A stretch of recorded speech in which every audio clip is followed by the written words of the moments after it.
Shalom teman-teman, kembali lagi bersama saya Nathan. Kali ini saya akan membahas satu renungan yang mungkin sudah sering teman-teman dengar, yaitu Sodom dan Gomora, tapi saya coba mengulangi lagi supaya kita sama-sama mengingat lagi tentang apa yang terjadi di Sodom dan Gomora.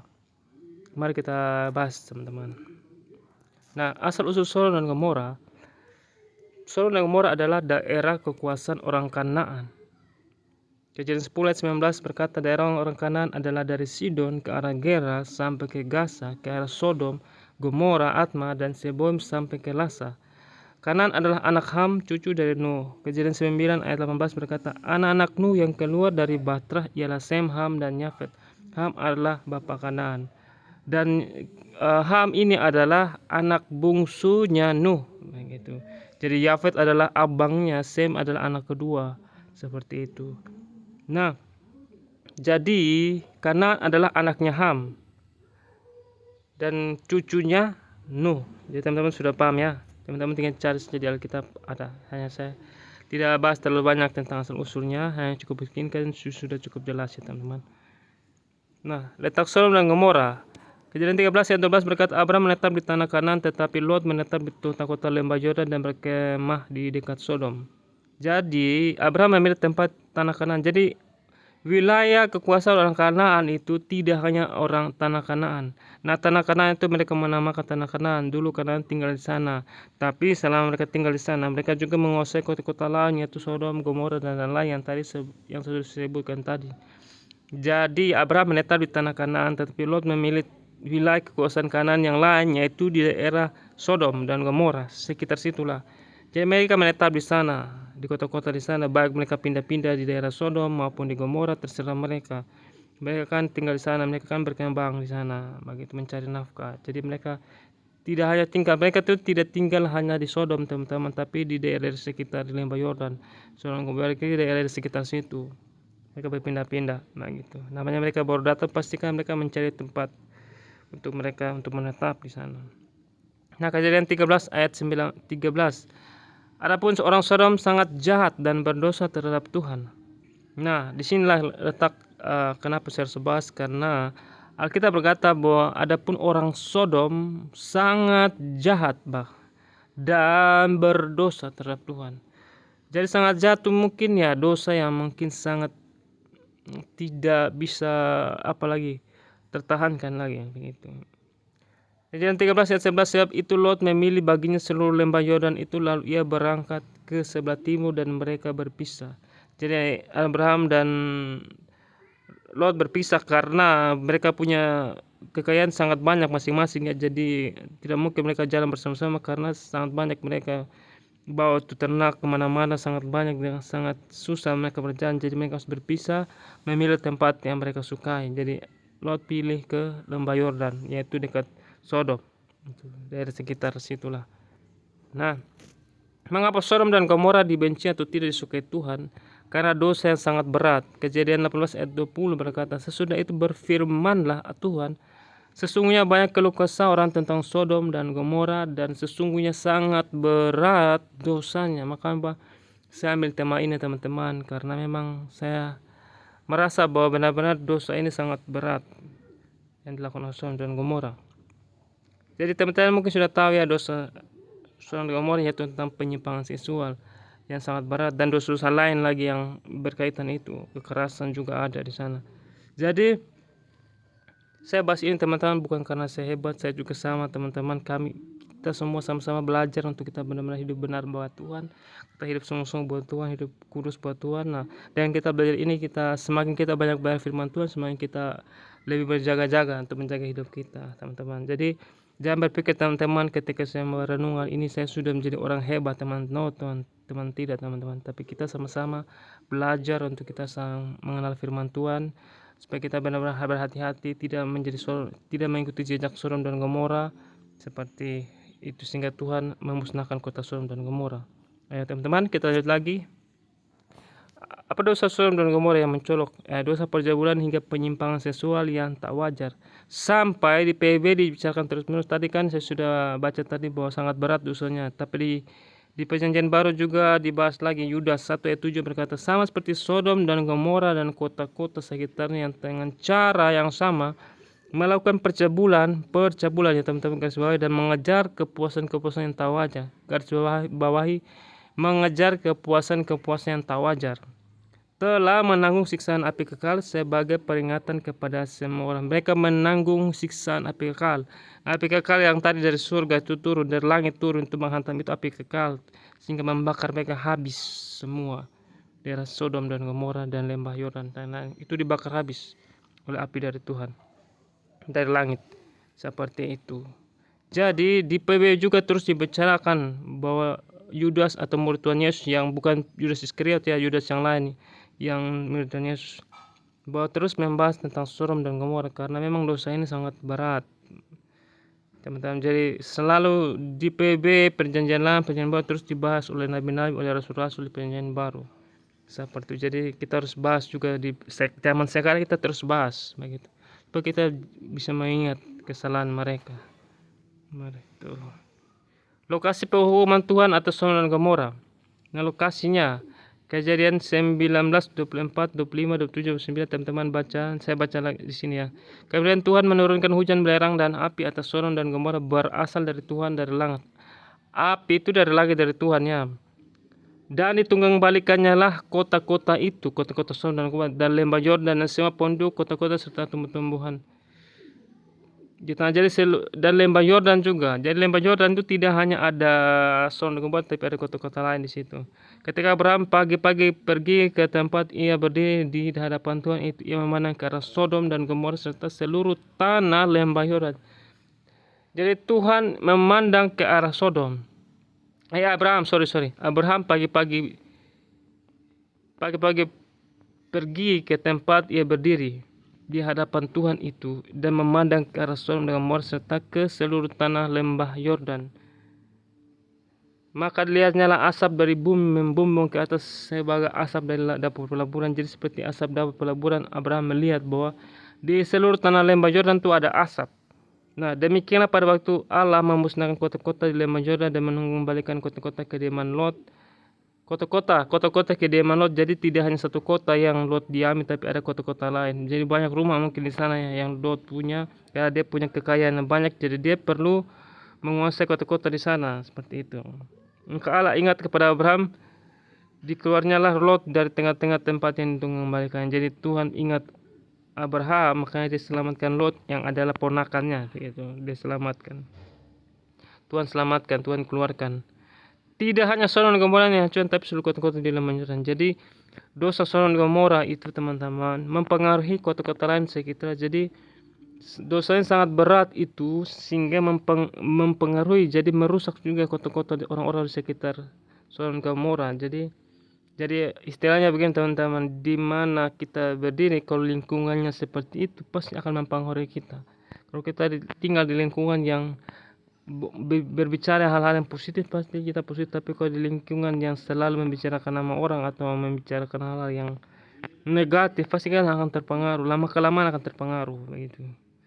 Seperti itu. Lanjut Nabi Yeremia 23 ayat 11. Jadi Nabi Yeremia juga di kitab Nabi Yeremia juga selalu diingatkan tentang Sodom dan Gomora. Kita baca ya, tetapi di kalangan para nabi Yerusalem aku melihat ada yang mengerikan. Jadi Allah melihat para nabi di Yerusalem ya, nabi Yerusalem ya, orang Israel. Aku melihat ada yang mengerikan, mereka berzina dan berkelakuan tidak jujur. Jadi nabi juga berzina dan berkelakuan tidak jujur. Mereka menguatkan hati orang-orang yang berbuat jahat sehingga tidak ada seorang pun yang bertobat dari kejahatannya. Setiap yang bertobat dari nabi itu, semuanya mereka telah menjadi seperti Sodom bagiku dan penduduknya seperti Gomora. Jadi Tuhan Allah selalu mengaitkan tentang dosa yang dilakukan oleh nabi di Yerusalem itu dengan dosanya Sodom dan Gomora. Artinya Sodom dan Gomora melakukan dosa yang sangat berat teman-teman. Makanya saya bahas ini karena kita harus perhatikan benar-benar dosa yang sangat tidak disukai Tuhan gitu.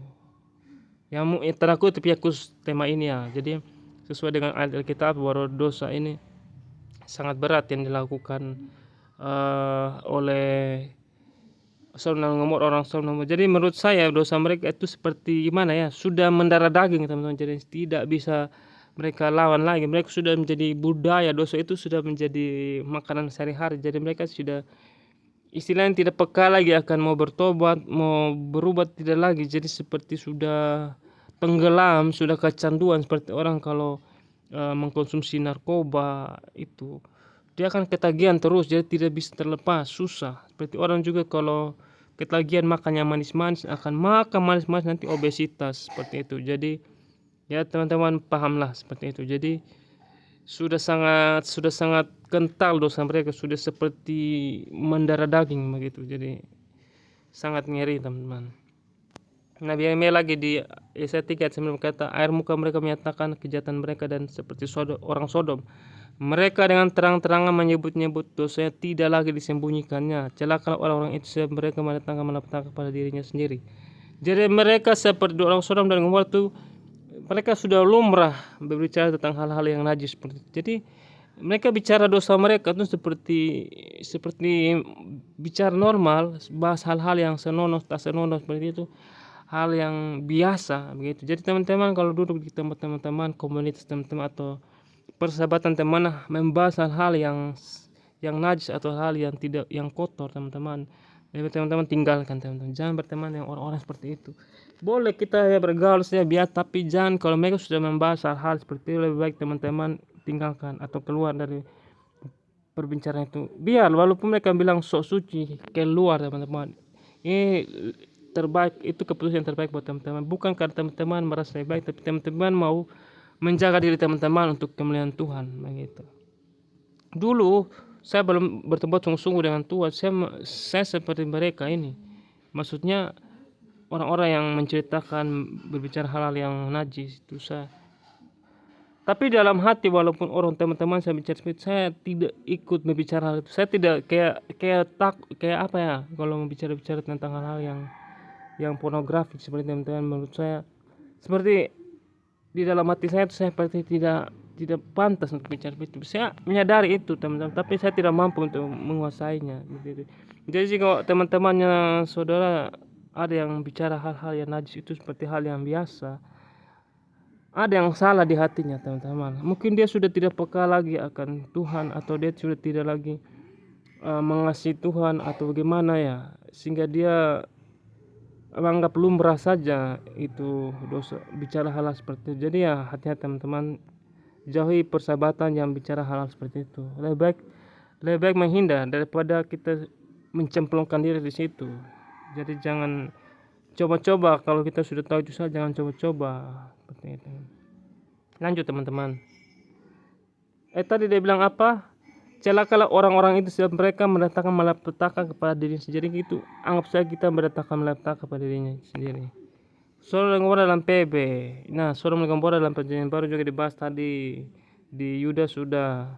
Kan di 2 Petrus 2 ayat 6 sampai 8, dan jikalau Allah membinasakan kota Sodom dan Gomora dengan api, dan dengan demikian memusnahkannya dan menjadikannya suatu peringatan untuk mereka yang hidup fasik di masa-masa kemudian. Jadi di masa-masa kemudian dosa Sodom dan Gomora itu kita harus selalu ingat teman-teman, bahwa sangat fatal dosa itu. Makanya saya bahas ini karena termasuk ayat ini mengingatkan bahwa dengan demikian memusnahkannya, Allah musnahkan Sodom dan Gomora, ayat yang ke-6, dan menjadikannya suatu peringatan untuk mereka yang hidup fasik. Siapa yang hidup fasik sampai saat ini di masa-masa kemudian. Jadi di masa-masa kemudian, jadi kita di masa ini kita selalu mengingatkan tentang Sodom dan Gomora kepada orang-orang yang melakukan dosa seperti Sodom dan Gomora. Kita harus mengingatkan terus, menjadi peringatan bagi mereka hidup fasik di zaman sekarang. Bahkan di zaman sekarang ini ngeri juga, dosa-dosa Sodom dan Gomora ini sangat merajalela sampai saat ini. Sesuatu yang lumrah di luar negeri, mereka melakukan hal seperti itu.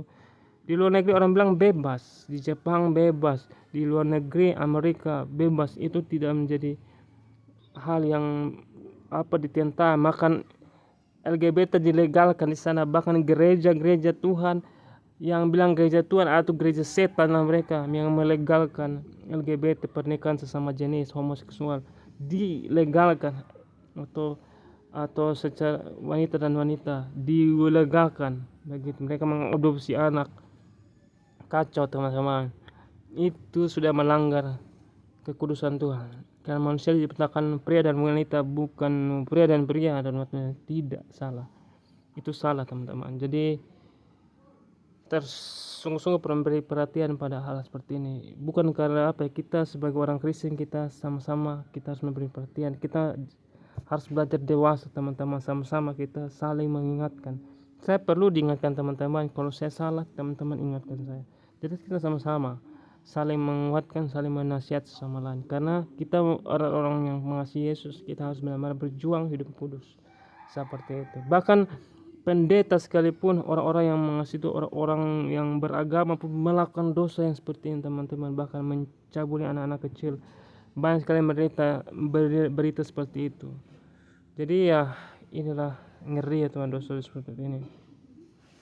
Siapa orang benar ini tinggal di tengah-tengah mereka dan setiap hari melihat dan mendengar perbuatan-perbuatan mereka yang jahat, sehingga jiwanya yang benar itu tersiksa. Jadi Lot tinggal di tengah-tengah orang yang berbuat dosa, itu membuat jiwanya tersiksa teman-teman. Orang benar jadi orang benar yang tinggal di tempat yang sangat berdosa teman-teman, itu pasti akan tersiksa jiwanya teman-teman, akan merana. Dia mau ingat benar tapi orang-orang sekitar kacau, dia akan membuat dia tersiksa. Itu bukti dalam PL yang kita baca ya teman-teman, Kejadian 19 ayat 1 sampai 12. Kejadian berapa ya tadi? 19. Mari kita baca teman-teman supaya kita mengerti. Kejadian 19 ayat 1 dan seterusnya. Kedua malaikat itu tiba di Sodom pada waktu petang. Ada malaikat datang tiba di Sodom pada waktu petang, sore hari ya. Lot sedang duduk di pintu gerbang. Lot duduk di pintu gerbang Sodom. Pintu gerbang Sodom, Lot nih duduk pintu gerbang. Dan ketika melihat mereka, bangunlah ia menyongsong mereka. Ketika Lot melihat malaikat, dia langsung menyongsong dan sujud di mukanya sampai ke tanah, yang benar dia menghormati.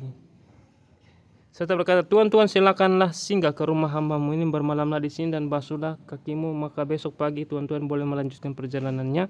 Jawab mereka, tidak, kami akan bermalam di tanah lapang. Tetapi karena ia sangat mendesak mereka, singgahlah mereka dan masuk dalam rumahnya. Kemudian ia menyediakan hidangan bagi mereka. Ia membakar roti yang tidak beragi, lalu mereka makan. Jadi malaikat juga bisa makan teman-teman. Jadi malaikat khusus yang mungkin yang bisa makan, yang diperintahkan. Mungkin mereka ketika turun di bumi, mereka memakai tubuh yang kayak manusia. Jadi malaikat mungkin yang menurut saya ini mungkin bisa salah atau mungkin apa ya, mungkin malaikat itu dari surga dia kudus, dia apa ya, pakai atribut surgawi. Tapi ketika dia turun di bumi, dia menjadi seperti manusia begitu. Jadi memiliki tubuh seperti manusia, dirubah begitu menurut saya. Nanti saya coba membahas tentang malaikat, nanti saya akan bahas di renungan-renungan berikutnya tentang malaikat, semua secara lengkap yang ada di Alkitab ya, tidak saya tambah-tambahkan dari luar Alkitab. Ayat yang ketiga sudah tadi ya, tetapi sebelum ayat yang 4, tapi sebelum mereka tidur, ini malaikat tidur, malaikat juga sudah tidur. Orang-orang lelaki dari kota Sodom, orang-orang lelaki dari kota Sodom itu, yang dari yang muda sampai yang tua, bahkan seluruh kota tidak ada yang terkecuali datang mengepung rumah itu. Jadi orang-orang Sodom, anak muda dari yang muda sampai tua, bahkan seluruh kota Sodom itu tidak ada yang terkecuali datang mengepung rumahnya Lot, rumah yang ditinggali Lot. Maka berserulah kepada Lot, di manakah orang-orang yang mereka berseru kepada Lot nih, ini orang Sodom nih, di manakah orang-orang yang datang kepadamu malam ini? Bawalah mereka keluar kepada kami supaya kami pakai mereka. Jadi bayangkan, mereka kata pakai ini ya teman-teman, tanda kutip, teman-teman sudah paham lah, teman-teman sudah dewasa, sudah mengerti hal seperti ini. Jadi mereka orang-orang Sodom ingin memakai malaikat ini ya, dalam tanda kutip, untuk melakukan hal yang najis ya, seperti itu. Jadi teman-teman sudah lihat ya dosa mereka, kelihatan mereka orang yang sangat kotor lah pikiran mereka. Bahkan malaikat pun juga mereka mungkin mereka tidak tahu itu malaikat, tapi mereka pikir orang baru ya yang datang di sana. Jadi mereka ingin, istilahnya orang yang mereka baru lihat tuh mereka pengen, istilahnya dalam kutip ya, mereka ingin melakukan hal seperti itu kepada orang-orang baru yang baru datang di situ. Jadi sudah seperti budaya, ada suatu kebiasaan yang mereka lakukan. Mereka seperti apa ya orang yang datang ke mereka tuh seperti makanan mereka untuk mereka mau melakukan seperti itu. Ayat ke-6, lalu keluarlah Lot menemui mereka ke depan pintu, tetapi pintunya tutup dari belakangnya. Dan ia berkata, saudara-saudaraku, janganlah kiranya berbuat jahat. Kamu tahu aku mempunyai 2 orang anak perempuan yang belum pernah dijamah laki-laki. Baiklah mereka kubawa keluar padamu. Perbuatlah pada mereka seperti yang kamu pandang baik. Hanya jangan kamu apa-apakan orang-orang ini, sebab mereka memang datang untuk berlindung di dalam rumahku. Jadi Lot juga sudah tahu watak orang-orang Sodom. Mereka itu orang yang sangat cabul pikirannya, sehingga dia tahu dia mengasihi malaikat ini. Jadi dia mengizinkan anak-anaknya, anak-anak perempuan yang mereka yang belum pernah dijamah laki-laki, untuk diserahkan kepada orang-orang Sodom untuk mereka melakukan hal-hal yang najis. Dia rela anak-anak perempuan mereka yang masih perawan untuk dijamah oleh orang-orang Sodom, laki-laki Sodom. Jadi bayangkan teman-teman, Lot sudah tahu budaya mereka, sudah tahu kebiasaan mereka di sana. Jadi Lot sudahlah, iya anak saya, kalian mau apa kalian terserah seperti itu. Asal jangan orang-orang yang datang ke rumah mereka berlindung. Jadi Lot sangat mengasihi tamu yang datang di rumahnya, itu orang penting, itu malaikat utusan Tuhan datang. Mungkin Lot sudah tahu bahwa itu malaikat. Lot mungkin sudah mengerti bahwa itu malaikat Tuhan. Dia sudah bisa menilai. Tapi mereka berkata, ayat 9, enyalah kata mereka, orang ini datang ke sini sebagai orang asing. Jadi orang Sodom bilang kepada Lot, kamu datang di sini hanya sebagai orang asing dan kamu mau menjadi hakim atas kami. Jadi orang Sodom ini dia bilang kepada Lot bahwa lu nih datang ke sini sebagai orang asing, pendatang, tapi kenapa lu atau kamu ini mau berusaha menjadi hakim, mau menentukan jangan kasih orang-orang itu kepada kami, jangan kasih malaikat itu kepada kami. Jadi mereka bilang bahwa Lot, jangan atur-atur kami, terserah kami mau melakukan apa, mau kasih tidak, kalau enggak kami akan bunuh begitu. Jadi terserah kami mau orang itu tidak, serahkan begitu, terserah kami. Jadi mereka itu seperti ngotot paksa. Mereka tidak mau peduli, kamu tuh orang asing, jangan atur-atur kami, seperti itu. Terus yang selanjutnya, sekarang kami akan menganiaya engkau. Lihat ya, sekarang kami akan menganiaya engkau lebih daripada kedua orang itu. Karena Lot tidak mau kasih, jadi mereka ancam, mereka mau menganiaya Lot. Lalu mereka mendesak orang itu, yaitu Lot, dengan keras. Lalu mereka mendesak orang itu, yaitu Lot, dengan keras, dan mereka mendekat untuk mendobrak pintu. Mereka mendesak Lot. Tetapi kedua orang itu, yaitu malaikat, mengulurkan tangannya menarik Lot masuk ke dalam rumah lalu menutup pintu. Dan mereka malaikat ini membutakan orang-orang yang di depan pintu rumah itu, dari yang kecil sampai yang besar, sehingga percumalah orang-orang itu mencari-cari pintu. Jadi malaikat itu membutakan orang-orang yang mau mengganggu mereka, yang mau menganiaya mereka, seperti itu. Jadi mereka itu melakukan mujizat yang Tuhan izinkan mereka lakukan untuk membutakan orang-orang Sodom itu. Jadi seharusnya teman-teman bisa baca lagi selanjutnya. Mari kita kembali ke slide. Jadi itu sudah akibat Lot tinggal di sana. Jadi dosa, mereka terpengaruh dengan dosa Sodom dan Gomora. Jadi Lot tinggal di sana, mereka terpengaruh dengan dosa-dosa. Jadi contoh mereka terpengaruh ada di ayat ini, teman-teman. Kita baca lagi di kitab 19 ayat 31 ya, 19 ayat 31. Jadi kita baca ayat 30.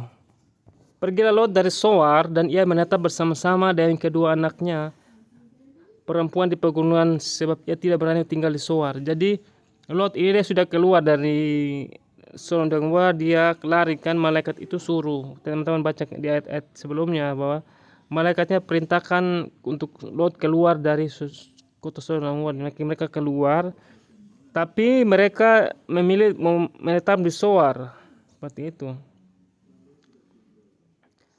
Tapi mereka tidak berani tinggal di Zoar. Mereka mau tinggal di situ Zoar, tapi mereka tidak berani. Di situ ayat 30 berkata, pergilah Lot dari Zoar, dan ia menetap bersama-sama dengan kedua anak perempuan di pegunungan. Jadi dari Zoar itu mereka keluar ke pegunungan. Sebab tidak berani mereka tinggal di Zoar. Mereka tidak berani tinggal di Zoar.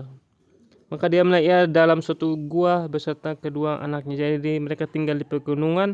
Nah, di pegunungan itu ada gua. Mereka tinggal di situ. Hanya Lot dengan kedua anaknya perempuan. Jadi mereka bertiga tinggal di situ. Nah, ayat 31 berkata, kata kakaknya kepada adiknya, ayah kita telah tua dan tidak ada laki-laki di negeri ini yang dapat menghampiri kita seperti kebiasaan seluruh bumi.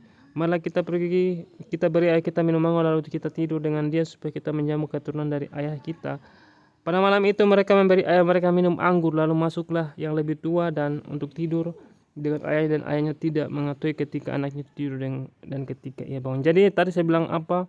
Bahwa dosa Sodom dan Gomora itu mempengaruhi Lot, bukan Lot sih, tapi kedua anaknya. Anaknya masih muda, belum dewasa dalam Tuhan, jadi mempengaruhi pikiran mereka. Jadi dosa Sodom dan Gomora mempengaruhi anak-anaknya Lot, sehingga mereka melakukan persetubuhan dengan ayah mereka sendiri, ayah kandung mereka, sehingga mereka melahirkan anak-anak yang dengan anak-anak yang sangat terkenal, yaitu yang lebih tua. Ayat 37. Ayat 36 berkata, lalu mengandunglah kedua anak Lot itu dari ayah mereka. Mereka mengandung anak dari ayah mereka sendiri. Bayangkan, itu dosa yang penyimpangan seksual dan melakukan dengan ayah mereka. Itu pengaruh dari dosa Sodom dan Gomora. Ayat 37, yang lebih tua melahirkan seorang anak laki-laki dan menamainya Moab. Dialah bapa orang Moab yang sekarang. Jadi orang Moab itu kan salah satu musuhnya orang-orang Israel ya waktu zaman itu. Yang lebih muda pun melahirkan seorang anak laki-laki dan namanya Ben-Ami. Dialah bapa Bani Amon yang sekarang. Jadi Bani Amon juga salah satu musuhnya orang Israel. Jadi dari hasil dari Lot itu menghasilkan keturunan yang jahat, maksudnya yang menentang orang-orang Israel, seperti itu. Jadi itulah, jadi dosa itu sangat berakibat fatal seperti itu. Jadi hati-hati, apalagi dosa-dosa seperti ini. Ya, itu semua sama-sama belajar. Kita kembali ke slide. Lanjut. Asal muasal dosa Sodom dan Gomora. Ini menurut pandangan saya, berarti dosa Sodom dan Gomora ini tidak mungkin ada sebab tanpa akibat. Tidak mungkin ada tidak mungkin ada asap tanpa api. Jadi awal mula dosa Sodom dan Gomora kita harus tahu penyebab utamanya dari awal. Menurut pandangan saya, teman-teman, yang saya pelajari, pertama yaitu dari bapa leluhur mereka, yaitu Ham, memiliki anak yatim yaitu Kanaan, dan disebut bapa orang Kanaan. Jadi dosa Sodom dan Gomora itu mulai yang dilakukan oleh kakek mereka sendiri. Mulai dari situ, buyut mereka sendiri itu Ham, bapaknya Kanaan, orang Kanaan gitu. Jadi Ham ini melakukan dosa penyimpangan seksual, atau bukan apa ya, dia tidak menghormati kudusan bapaknya. Kejadian 10 ayat 6 kita berkata, keturunan Ham ialah Kus, Misraim, Put, dan Kanaan. Jadi Ham mempunyai salah satu anak yaitu Kanaan. Kejadian 10 ayat 15 sampai 10, Kanaan memperanakan Sidon anak sulungnya dan Het, serta orang Yebusi, orang Amori, orang Girgasi, orang Hewi, orang Arki, orang Sini, orang Awadi, orang Semaina, orang Hamati. Kemudian berseraklah kaum orang Kanaan. Berseraklah kaum orang Kanaan. Jadi orang Kanaan itu berserak banyak. Seperti itu, berserak. Jadi orang-orang yang akan melawan orang Israel nantinya. Daerah orang Kanaan adalah dari Sidon ke arah Gerar sampai ke Gaza, ke arah Sodom dan Gomora, Adma dan Sem sampai ke Los. Jadi kadang nama-nama anak-anak keturunan mereka itu mereka mengganti menjadi nama suatu wilayah. Itu contohnya Sidon salah satunya yang mereka pakai. Sidon kan anaknya Kanaan. Jadi mereka pakai satu daerah itu mereka namakan Sidon. Dan yang lain juga ada yang tidak juga. Jadi Nah, orang dulu tuh menamakan satu wilayah kekuasaan mereka itu memakai nama anak mereka sebagai mengganti nama daerah lama menjadi daerah baru seperti itu. Lanjut lagi. Dosa Ham, yaitu yang kita baca Kejadian 9 ayat 20 sampai 25. Nuh menjadi petani. Dialah yang mula-mula membuat kebun anggur. Jadi bersyukurlah kalau kita teman-teman teman-teman memiliki profesi seorang petani atau memiliki latar belakang studi tentang seorang petani, bersyukurlah. Berarti teman-teman itu seperti Nuh yang suka bertani. Seperti itu. Orang pertama yang selamat dari air bah. Jadi kita lah keturunan Nuh. Jadi kalau kita orang suka bertani ya kita seperti Nuh, begitu. Nah, lanjut lagi. Nuh ya, setelah ia minum anggur, Nuh minum anggur, mabuklah ia dan ia terlancang dalam kemahnya. Maka Ham, bapa Kanaan itu, melihat aurat ayahnya, lalu ceritakannya kepada kedua saudaranya di luar. Sesudah itu Sem dan Yafet mengambil selai kain dan membentangkannya pada bahu mereka berdua, lalu mereka berjalan mundur. Mereka menutupi aurat ayahnya sambil berbaling muka, sehingga mereka tidak melihat aurat ayahnya. Setelah Nuh sadar dari mabuknya dan mendengar apa yang dilakukan anak bungsunya kepadanya, maka berkatalah ia, terkutuklah Kanaan, hendaklah ia menjadi hamba yang paling hina dari saudara-saudaranya. Jadi teman-teman, di sini saya ingin menjelaskan bahwa dosa penyimpangan seksual yang dilakukan Sodom dan Gomora dimulai dari kesalahan dari Ham. Ketika dia melihat bapaknya telanjang ketika mabuk, seharusnya dia harus menutupi matanya untuk tidak melihat keadaan ayahnya. Begitu, istilahnya membelakangi, seperti saudaranya Sem dan Yafet. Mereka mengambil sehelai kain dan membentangkannya pada bahu mereka. Jadi mereka membelakanginya seperti ini ya. Mereka taruh di belakang mereka kain, terus mereka mundur, terus mereka menutup aurat ayahnya tanpa melihat. Jadi kesalahan Ham yaitu dia menceritakan tentang bapaknya yang mabuk itu dengan keadaan yang tidak berbusana begitu. Jadi dia menceritakan, seharusnya dia inisiatif teman-teman. Jadi dia tahu bapaknya mabuk dalam keadaan seperti itu, dia harus ambil kainnya, dia inisiatif menutupinya, dan jangan dia menceritakan lagi keadaan bapaknya itu kepada saudara-saudara. Jadi itu hal yang najis teman-teman. Tidak boleh kita menceritakan aib orang lain kepada orang-orang, bahkan saudara kita tidak boleh menceritakan aib ayah kita kepada saudara-saudara kita dengan biasa begitu. Kita harus takut, kita harus menghormati orang di atas begitu. Jadi kita jangan suka mengumbar-umbar aib orang, menceritakan sembarang aib orang. Kita harus menjaga rahasia orang. Kalau orang itu mempercayakan rahasianya kepada kamu, dan kita umbar-umbarkan, jangan kita mempermalukan orang-orang, apalagi keluarga kita sendiri. Kita menceritakan kekurangan kita kepada orang-orang lain seperti itu, sengaja begitu, menjelek-jelekan begitu. Hati-hati, kita harus menjaga.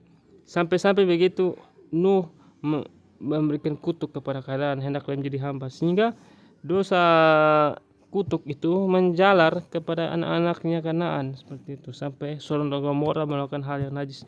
Seluruh lembah Yordan itu ditunggang Tuhan karena dosa penyimpangan seksual yang sangat berat, yang dimulai akarnya dulu yaitu dari kesalahan Ham gitu. Jadi saya juga ya berpikir bahwa kemungkinan saya bisa salah ya. Saya berpikir bahwa Nuh ini juga salah juga, dia memberikan kutuk kepada anaknya sendiri. Menurut saya itu kesalahan sebagai manusia. Tapi memang setiap perkataan itu adalah doa, jadi itu akan mempengaruhi kepada apalagi anak kita kutuk, jadi itu akan menjalar begitu, dia menjadi hamba paling hina dan saudara-saudaranya. Jadi hati-hatilah, jangan sampai kita mengutuki. Mungkin anak kita sudah sangat berdosa pada kita, jangan sampai kita kutuk dia, kasihan, kita berkata dia. Tapi kadangkala mungkin ya sangat kelewatan ya, Tuhan juga mungkin marah juga kalau kita juga kelewatan batas, kita tidak mau bertobat. Misalnya 1 kali kasih tahu, 2 kali, 3 kali, bahkan 100 kali kasih tahu tidak mau berubah. Kadang emosi juga orang-orang. Kadang kalau kita sudah tegur 1 kali, ya kita maklumi dia masuk kesalahan. Tapi kalau sudah 1000 kali, 100 kali tegur nggak berubah teman-teman, otomatis kita emosi dan pasti kita mengeluarkan kata-kata yang kutuk gitu. Sahabat-sahabat kita mungkin pas kita emosi juga kalau orang yang kita tegur ini tidak berubah dari hari ke hari. Kita sudah tegur berkali-kali, kadang perlu juga kita marah supaya dia sadar begitu. Tuhan juga pasti marah kalau kita melakukan kesalahan. Kalau kita sekali tegur gak mau dengan, dua kali tidak mau, tiga kali, empat kali, lima kali pang, karena marah dari Tuhan ya, kena masalah Tuhan bikin teguran. Jadi Tuhan juga ada batas kesabarannya. Tuhan tuh panjang sabar, tapi panjang sabar pasti ada batasnya, teman-teman. Kalau kita tidak mau berubah, tidak mau bertobat, pasti kita akan kena dari Tuhan seperti itu. Jadi ya kita sama-sama belajar menghormati Tuhan yang adalah Allah yang suci, kudus. Tapi sekali-kali kita jangan mempermainkan kasih karunia Tuhan. Kita jangan mempermainkan kebaikan Tuhan dengan sengaja berbuat dosa seperti itu. Berkali-kali kasih tahu tidak mau dengar, makanya kita akan kena seperti itu. Jadi Tuhan menghajar orang yang dikasihinya. Jadi dia mengajar kita karena dia kasih. Karena kita sekali, dua kali, empat kali, lima kali, 10 kali ditegur tidak mau berubah-ubah. Satu kali kasih sesuatu yang berat, masalah yang berat, baru kita mulai bertobat. Jadi mungkin cara itulah Tuhan untuk menegur orang seperti itu. Mengapa Tuhan membenci penyimpangan seksual ya? 1 Korintus 6 ayat 9 sampai 10. Atau tidak tahukah kamu bahwa orang yang tidak adil tidak akan mendapat bagian dalam kerajaan Allah? Janganlah sesat orang cabul, penyembah berhala, orang berzina, banci dan orang pemburit, pencuri, orang kikir, pemabuk, fitnah dan penipu tidak akan mendapat bagian dalam kerajaan Allah. Nah, ini kenapa sangat penting kita bahas, karena dosa penyimpangan seksual itu Alkitab berkata bahwa tidak akan mendapat bagian dalam kerajaan Allah. Bayangkan kalau kita melakukan hal-hal seperti ini yang kita tidak mau bertobat, terus tenggelam dalam dosa ini, bahkan kita tenggelam dalam air ini, bahkan tidak masuk dalam kerajaan Allah seperti itu. Jadi janganlah sesat orang cabul, penyembah berhala, orang berzina, banci dan pemburit. Biasanya kita sudah tahu banci teman-teman. Kalau teman-teman jadi banci, jangan harap teman-teman masuk kerajaan Allah, karena itu tidak berkenan di hadapan Tuhan. Itu salah, teman-teman. Teman harus berusaha cari cara untuk hidup seperti normal, manusia normal, laki-laki normal. Jangan laki-laki ingin menjadi seperti perempuan sampai transgender segala macam. Itu dosa, teman-teman. Kalau teman-teman bertobat hari ini, teman-teman masuk kerajaan Allah. Dia pemburit itu apa? Teman-teman homoseksual. Jadi teman-teman yang merasa ada teman-teman yang gay, teman-teman kasih tahu dia, tegur dia, kamu tidak akan masuk kerajaan Allah, teman-teman. Kamu melakukan dosa yang ini, harus keluar dari situ, harus tegur dia. Jangan kasih hati terlalu kasih enak perasaan. Nantilah harus tegur keras begitu supaya mereka berubah, supaya mereka masuk kerajaan Allah. Itu. Jadi Tuhan tegas, dosa ini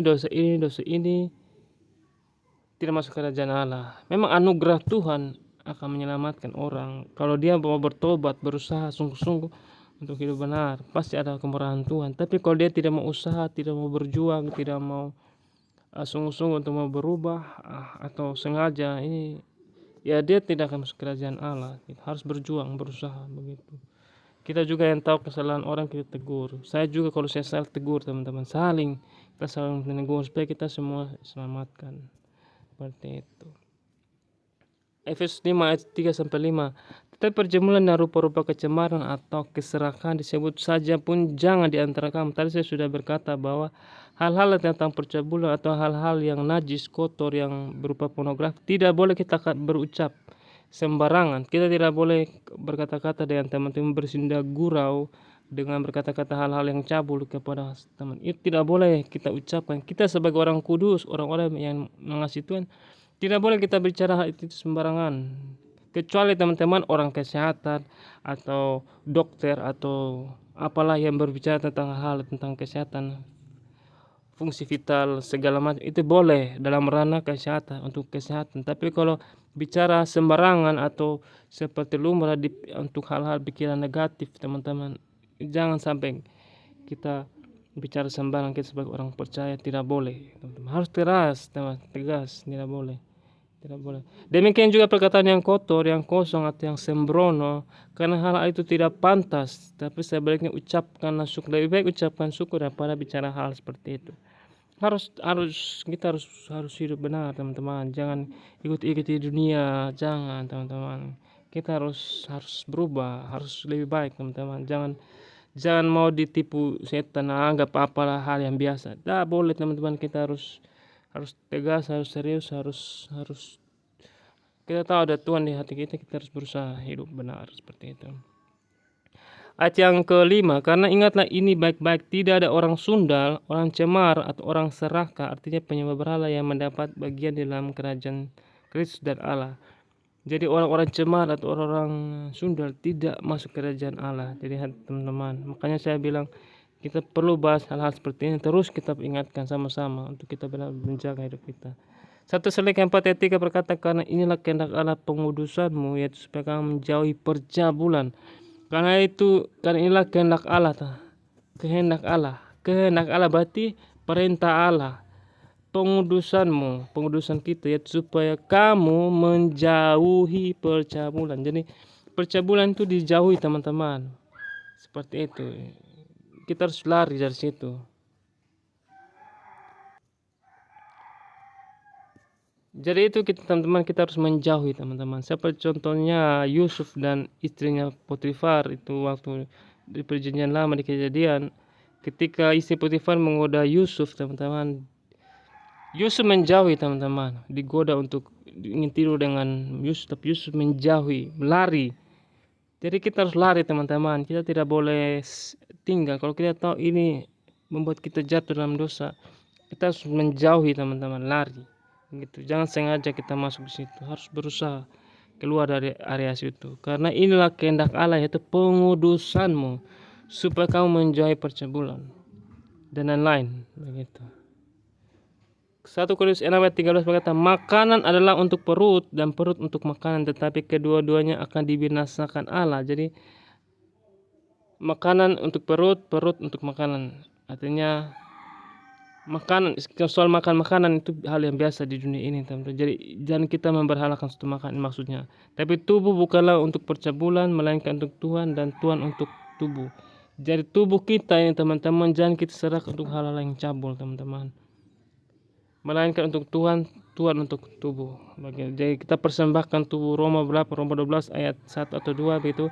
Persembahkanlah tubuhmu sebagai persembahan yang hidup, yang kudus, yang berkenan bagi Allah, itu ya yang dikehendaki Bapa. Jadi kita harus mempersembahkan tubuh kita untuk hal-hal yang kudus. Jangan kita biarkan untuk hal-hal yang cabul, hal-hal yang najis. Kita harus jaga hidup kita untuk Tuhan, karena kita orang-orang yang dikasihi Tuhan. Seperti itu.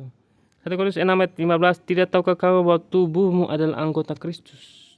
Kalau tubuh kita anggota Kristus, berarti kita harus kudus. Akan kuambilkah anggota Kristus itu untuk menyerahkannya kepada percabulan? Sekali-kali tidak. Ayat 18, jauhkanlah dirimu dari percabulan. Setiap dosa lain yang dilakukan manusia terjadi di luar dirinya, tetapi orang yang melakukan percabulan berdosa terhadap dirinya sendiri. Jadi mengapa Tuhan menentang kita tentang dosa penyimpangan seksual atau percabulan ini, teman-teman? Itu menyangkut tubuh kita, teman-teman, fisik kita ini, diri kita ini. Kita harus menguasainya. Minta Roh Kudus menuntun kita untuk kita mampu menguasai diri. Seperti itu. Kita harus menjauhkan diri dari percabulan. Tidak tahu kamu waktu malah akan kuambilkan anggota Kristus untuk menyerahkannya kepada percabulan? Sekali-kali tidak, kata Paulus. Jadi jangan kita serahkan tubuh kita kepada hal yang cabul, teman-teman. Kita jangan harus tinggalkan, teman-teman. Harus berjuang, berusaha tinggalkan. Kita harus menyadari bahwa kita ini anak-anak Tuhan. Tidak pantas lagi kita untuk melakukan hal itu. Kita harus berusaha keluar. Memang tidak mudah, butuh perjuangan, tapi kalau kita setia lakukan dari hari-hari, berjuang hari, maka kita akan bisa. Tuhan bilang berjuanglah. Firman Tuhan bilang berjuanglah. Begitu.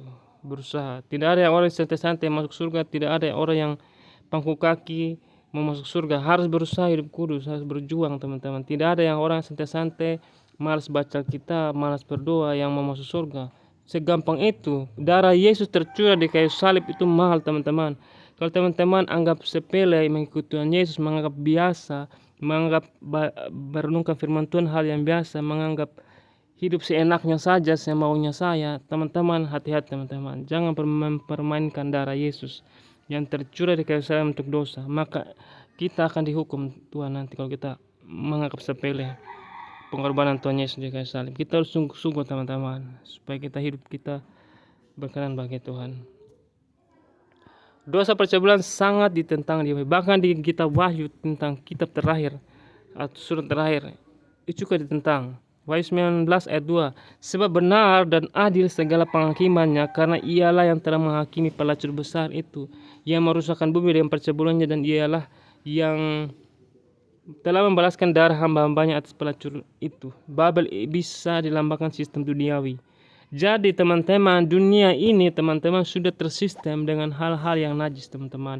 Pornografi, gampang sekali orang anak-anak kecil bahkan mengakses pornografi. Kita dari kecil, bayang saya menyadari bahwa kecil ini, kita masih kecil, kita sudah dipengaruhi hal-hal yang seperti itu. Sudah nonton film-film yang begitu, masih kecil. Gampang sekali begitu. Itulah dunia teman-teman. Mereka ingin merusak. Itulah pekerjaan elit-elit global. Teknologi ini sengaja mereka pakai tapi disusup dengan hal-hal yang najis teman-teman, sehingga orang-orang rusak moralnya. Dan makanya Babel ini bisa dilambangkan adalah sistem duniawi ini teman-teman. Makanya saya selalu di status saya selalu bilang elit global lawan mereka. Mereka inilah yang merusak dunia, moral bangsa mereka merusak. Kita harus lawan mereka karena teknologi mereka sisip, sehingga orang banyak jatuh. Bahkan lihat saja ustadz-ustadz, pendeta-pendeta, orang-orang yang beragama melakukan hal-hal yang tidak baik. Mereka mengajarkan kebenaran tapi mereka melakukan seperti itu kepada anak. Tapi kita tidak bisa menganggap kita hebat. Saya yang bicara ini sekarang, saya bicara teman-teman, saya tidak merasa saya akan orang yang kuat bertahan nanti ke depan. Saya nggak tahu ke depan saya bagaimana, tapi saya terus berusaha untuk dekat dengan Tuhan supaya tetap hidup kudus. Saya bisa saja jatuh ke depan teman-teman, tapi saya berharap teman-teman terus mendoakan supaya kita sama-sama kuat. Tidak ada yang kebal dengan dosa-dosa seperti ini. Bahkan orang-orang yang sekaliber pendeta saya pun jatuh. Bahkan Benihin juga. Sekalipun dia hebat, tapi rumah tangga juga berantakan. Jadi tidak ada hamba Tuhan yang hebat, yang super. Sekalipun hamba Tuhan yang kenal di TV, di YouTube yang sangat luar biasa teman-teman, mereka bisa jatuh dengan perselingkuhan dengan jemaatnya sendiri. Bahkan jadi tidak ada manusia yang kebal sekalian pendeta. Jadi yang saya maksudkan ini berarti yang saya maksud sekarang ini, kita semua sama-sama berjuang. Terus kita dekat dengan Tuhan, hidup kudus, persembahkan tubuh kita untuk Tuhan. Perbanyak waktu dengan Tuhan. 24 jam Tuhan berikan. Banyak 1 jam 2 jam kita berikan banyak buat Tuhan. Bahkan setiap waktu untuk Tuhan kita berikan terbaik. Begitu. Cari Tuhan, belajar firman Tuhan sungguh-sungguh. Kalau kita merasa kita kurang baca Alkitab, baca banyak-banyak teman-teman. Bukan untuk Tuhan, tapi untuk diri kita teman-teman, supaya kita benar-benar bersih dari dosa, dibersihkan dari dosa. Karena Alkitab berkata dalam Yohanes bahwa firman Tuhan itu membersihkan diri kita. Baca firman Tuhan itu membersihkan pikiran kita yang salah, membersihkan hati kita yang salah menjadi hati yang bagus. Seperti itu. Seperti itu teman-teman. Iklan-iklan produk kecantikan, lihat sekarang iklan-iklan di TV atau di YouTube atau di mana-mana. Kebanyakan wanita selalu menjadi produk atau menjadi orang yang mempromosikan suatu produk kecantikan. Wanita harus tampil cantik, putih, bersih. Itu sengaja teman-teman, mereka pakai wanita sebagai membuat kita para laki-laki itu selalu menambahkan, oh wanita ini yang harus seperti ini yang kita sukai. Tidak teman-teman. Amsal berkata bukan kemolekan seorang wanita yang kita suka, tapi karakternya, sifatnya yang kita harus cari, bukan fisiknya yang harus seperti ini itu yang kita cari, tapi karakternya. Cinta Tuhan gak suka baca Alkitab, tidak wanita itu. Begitu. Juga wanita terhadap pria, apakah orang yang dia suka itu orang yang sungguh-sungguh dengan Tuhan? Tidak. Orang yang mengasihi Tuhan? Tidak. Orang yang hidup benar untuk Tuhan? Tidak. Harus perhatikan itu dan bukan fisiknya gitu. Betul, fisik itu bisa menipu. Bayangkan kita ada orang yang pacarnya hanya lihat cantiknya tapi di belakangnya menusuk begitu. Seperti, jadi hati-hati teman-teman. foto di HP orang mukanya biasa-biasa. Ya, foto di HP teman-teman, orang yang mukanya jelek saja foto di HP cantik teman-teman. Jadi HP juga bisa menipu orang, memanipulasi orang. Hanya melihat dari wajah yang padahal aslinya jelek teman-teman. Jadi ya itulah teknologi sekarang ini menipu-menipu sekarang. Jadi orang-orang tidak mau tampil apa adanya dengan sopan, tapi semua memamerkan kemolekan tubuhnya. Jadi sekarang nih di TV di mana orang memamerkan fisiknya, orang wanita perempuan suka nge-gym, suka pakai pakaian yang ketat supaya memperlihatkan badannya yang bagus supaya laki-laki perhatikan. Itu salah teman-teman. Itulah Tuhan bilang di Wahyu bilang apa? Dia akan menghakimi pelacur besar itu yaitu Babel, orang sistem dunia ini yang membuat orang-orang jadi orang-orang yang cabul Tuhan. Karena mereka sengaja seperti itu. Jadi orang gampang sekali melihat hal seperti itu di internet begitu. Karena berterbangan di mana-mana. Seperti itu. Semua laki-laki juga ingin six pack, laki-laki ingin badan berotot supaya nanti disukai oleh cewek-cewek atau harus tinggi, harus ini. Itulah ilusi teman-teman. Itu orang-orang yang hanya berbikin pikiran hanya hawa nafsu saja yang terus menerus di pikiran mereka sehingga mereka ingin menunjukkan diri mereka hebat, begitu bagus tubuh mereka terlihat bagus, mereka disukai oleh orang-orang, dihormati orang-orang atau dicintai orang-orang. Ya teman-teman, cintai diri kalian apa adanya Tuhan. Tidak perlu berusaha menjadi orang lain, jadi diri sendiri seperti yang Tuhan inginkan, terutama hati kita, sifat kita. Kalau hati kita baik, maka penampilan kita akan lebih sopan.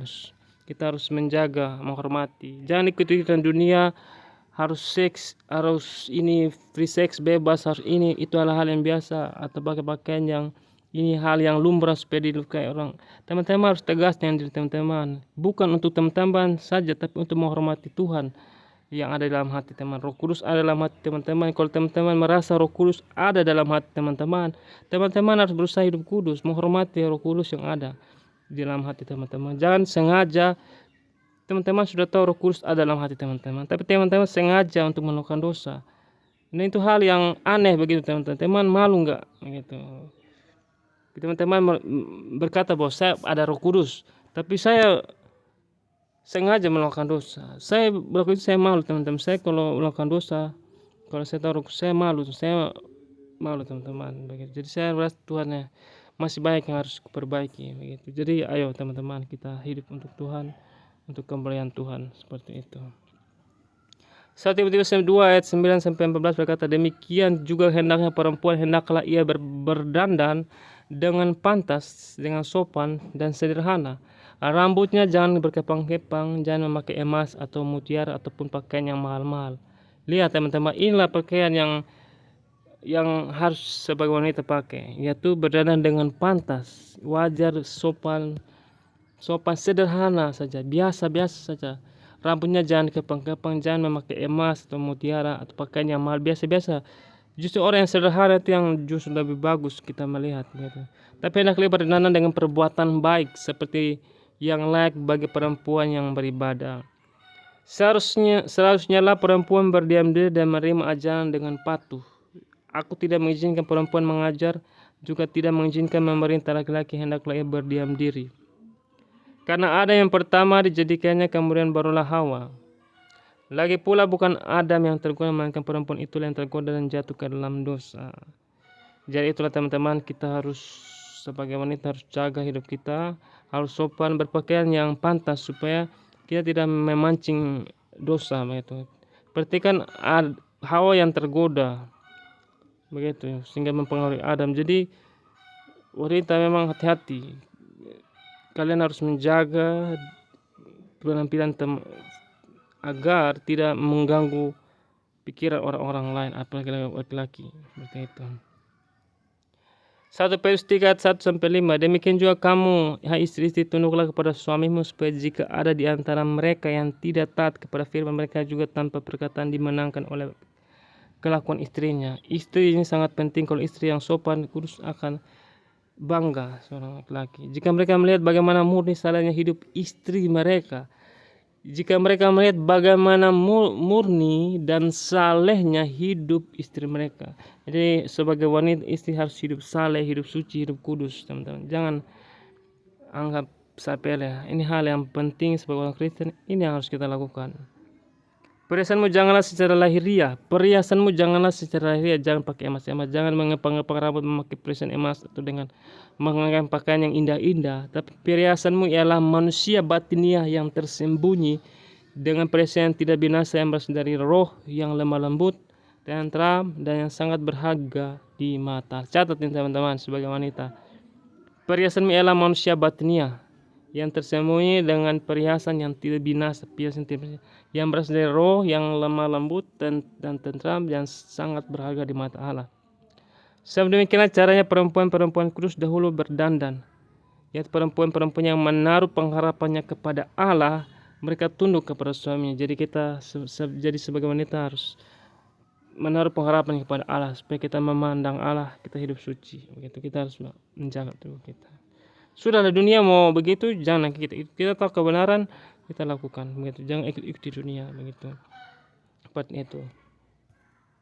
Untuk mengatasi dosa seksual, bagaimana untuk kita bisa mengatasi dosa seksual? Saya sudah sering bagikan yaitu di renungan saya yang awal teman-teman, renungan awal 1, 2, 3, 4 itu saya sudah banyak jelaskan situ, teman-teman bisa dengar kembali, pelan-pelan ulangi lagi supaya teman-teman bisa menjaga diri untuk lebih hati-hati dengan pergaulan sekitar atau apa yang kita nonton lewat HP, apa yang kita pikirkan kita harus hati-hati. Saya ringkaskan saja di sini. Pertama, cukup dekat dengan Tuhan setiap hari. Cukup itu saja teman-teman. Kita dekat dengan Tuhan setiap hari saja. Baca Alkitab, doa, memuji Tuhan. Itu lakukan setiap hari. Rutinitas tidak boleh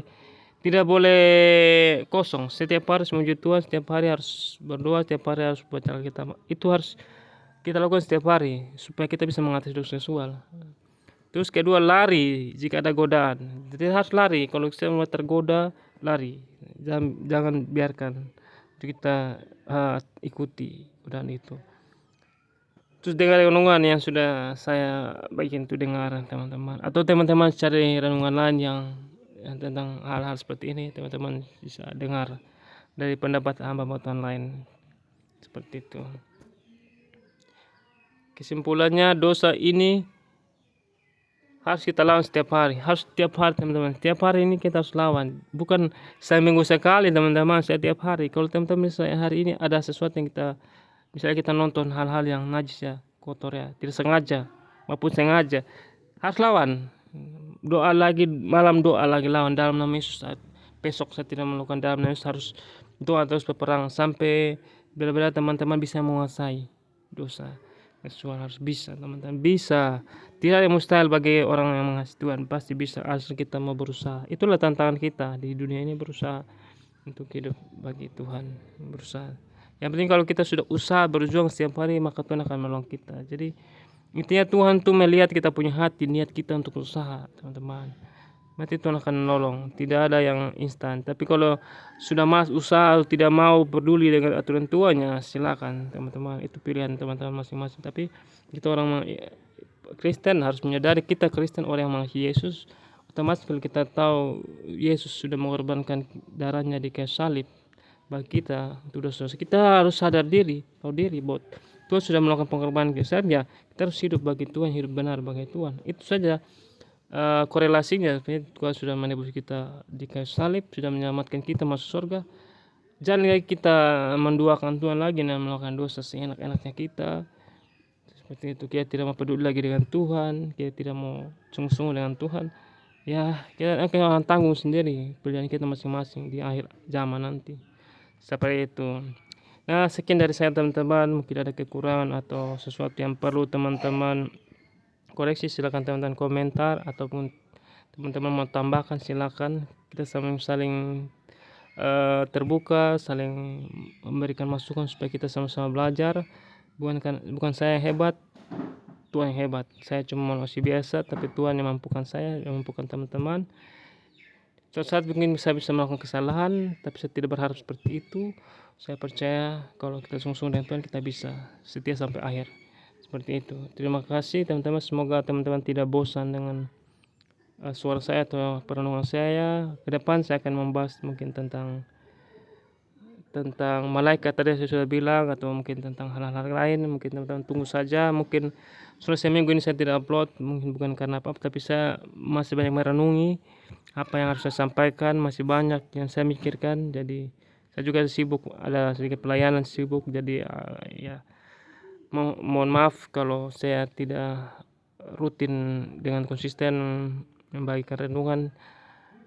Beberapa hari ini sudah 1 minggu tidak upload, ya mohon dimaklumi karena ada kesibukan. Terima kasih teman-teman, semoga kita bisa menang atas masalah ini sampai Tuhan Yesus datang. Haleluya, shalom.